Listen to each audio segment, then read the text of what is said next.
HB 3, Delegate Wilt, and there's a similar bill, Delegate Wilt, that you will present for Delegate Ware, HB 693. So whichever one you want to start with first is fine. Thank you, Madam Chair. Committee, yeah, if it pleases the committee, I'll go ahead and present House Bill 3. All right. Okay. Go ahead and proceed. So, Madam Chair and committee members,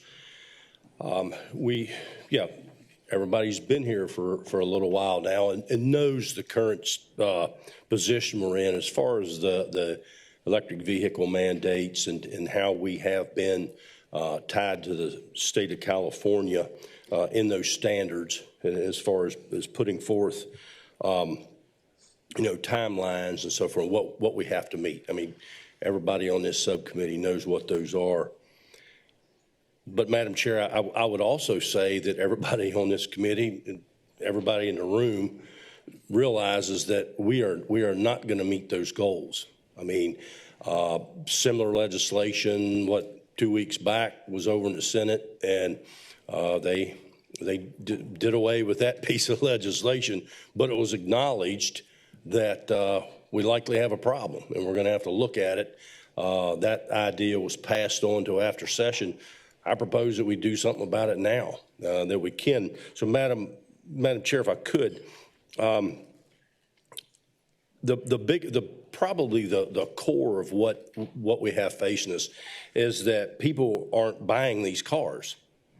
And at least to the extent necessary to come close to meeting the mandate. Recently, half of all Buick dealers in the U.S. recently took a buyout rather than invest in the brand's all-electric plans. Because General Motors said, all right, you got to spend all this money to update your dealerships to allow for meet the EV mandates. Now, so those dealers said, nah, we're cashing out, we're done, because we're not spending it because the vehicles are not selling. General Motors came out and said, oh, we're in good shape, everything will be okay, and we're all right. But in the meantime, General Motors announced that they will delay plans to expand their EV production in Michigan. They're discontinuing the lower price Chevy Bolt, their best-selling EV, in 2023. Ford Motor Company lost $28,000 on each EV they sold in 2023, so they announced major cuts in their EV production and a delay or cut of $12 billion of investment in EV programs.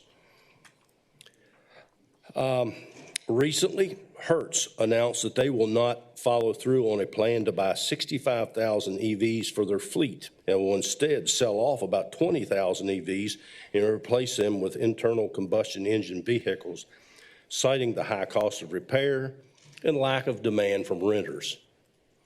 Madam Chair, and so we see a story that we did a couple weeks ago when the temperatures were really cold. We saw what happened in Illinois. The cars froze, the EVs, electric vehicles froze up, the charging station froze up.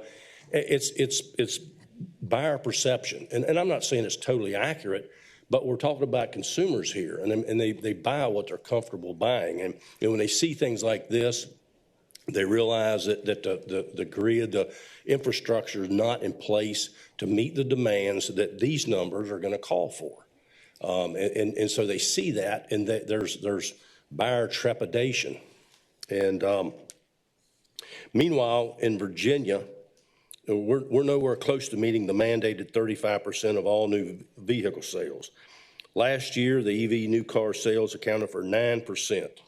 To hit the target, growth would need to be exponential, according to dealers interviewed in a recent Times Dispatch story. And again, the reality is consumers won't be forced to buy these for a myriad of reasons. And so what's going to happen, Madam Chair? Around the state, what's the potential, we heard about the number that's being required to be sold. Well, and again, past comment says, well, it's just kind of arbitrary. So, well, it's not arbitrary. There's actually penalties that go along that's going to be imposed to the manufacturers if the proportionality, the number, the 35% is not reached. So what are the manufacturers going to do? They're going to cut back the number of ICE vehicles that come into the state to keep that percentage. That's what's going to happen. And I know there are those that really, promote this from an environmental standpoint. Madam Chair, I've said a myriad of times, I'm not opposed to the concept of EV and clean energy and so forth, but it has to be done realistically, in a realistic time frame.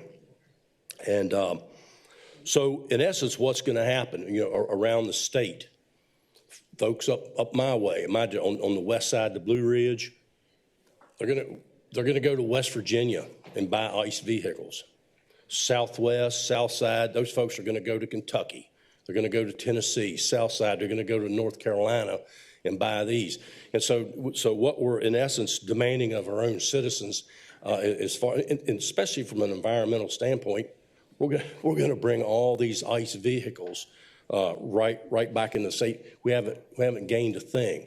But what we're going to do is, with the potential gap there in ICE vehicles is going to drive up the cost, and it's going to hurt a lot of citizens. So, all right, I'm not going to do this. I'm going to go buy a used vehicle. I mean, they're going to get scarce as anything, and those prices are going to go up, and it's really going to be detrimental to our citizens. So, Madam Chair and committee member, I mean, that's it in a nutshell. So what this bill does, it draws us back from the California emission standards with those arbitrary numbers, the deadlines and so forth. And I'll remind the committee, when we do that, if we were to do that, we're still tied in to the federal standards, to the EPA standards. I mean, they're nothing to blink at either, but they don't have the arbitrary timelines built into them is what we've adopted, the California standard. So, Madam Chair and committee members, I mean, that's the bill to pull us away, to end, break ties with the California standard. And